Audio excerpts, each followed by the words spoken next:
Chapter 5. The First Murder.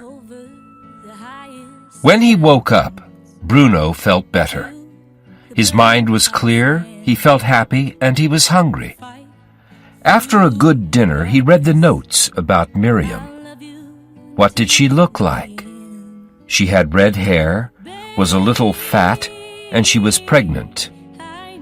The dirty little... Bruno thought. He hated her. Guy would be happy without an animal like that in his life. Everything was so good. I have a friend, and my life has a real purpose, Bruno thought.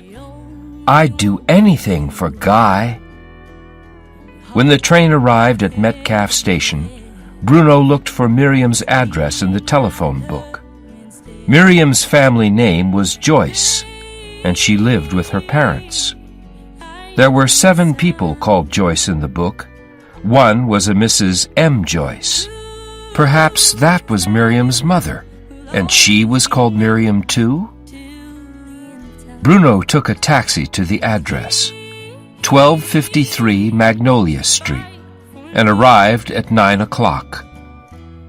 It looked poor and ugly, the kind of place where Miriam would live.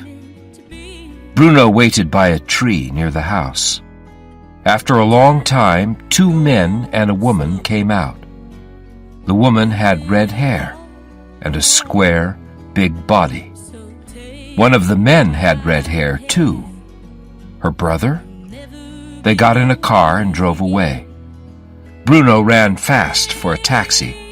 He never ran, and it made him ill.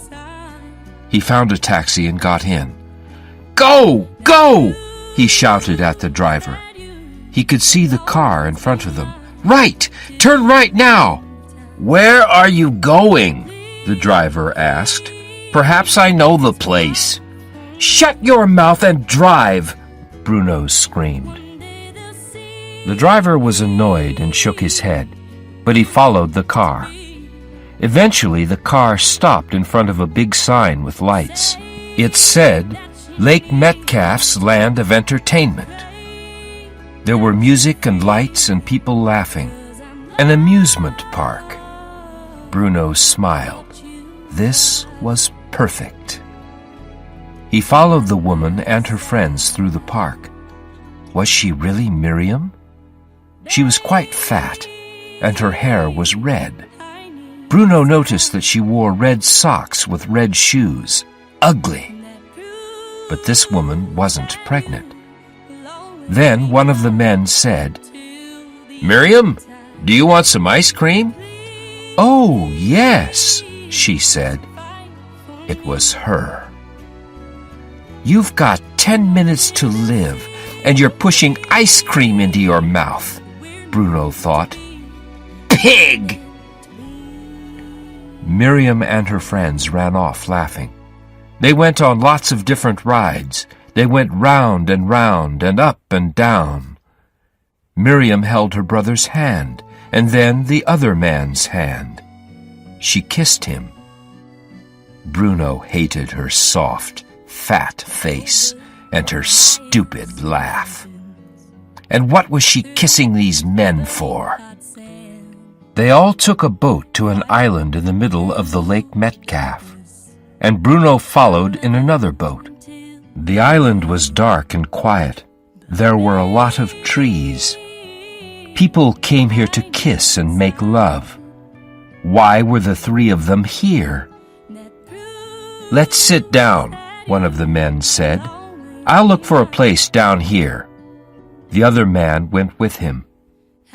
It was dark, and Bruno saw Miriam's shadow alone against the water. Bruno moved quietly, and he was there next to her. Hello, he whispered. Isn't your name Miriam? She turned. Yeah? Who are... His hands closed round Miriam's throat, and he pressed tighter and tighter. She couldn't scream. Bruno pushed her backwards, and she fell over his leg to the ground. He pressed his hands into her throat more and more. Her skin was very hot. Her head turned from side to side, her lips opened, and her teeth came forward. "Sss," she said. "Sss." Her throat was very fat. Bruno pressed her into the earth. She was very hot. It was like killing a hot little rat. He took his hands from her throat. Suddenly Miriam coughed, and Bruno jumped on her again and pressed her throat. He wanted her to die.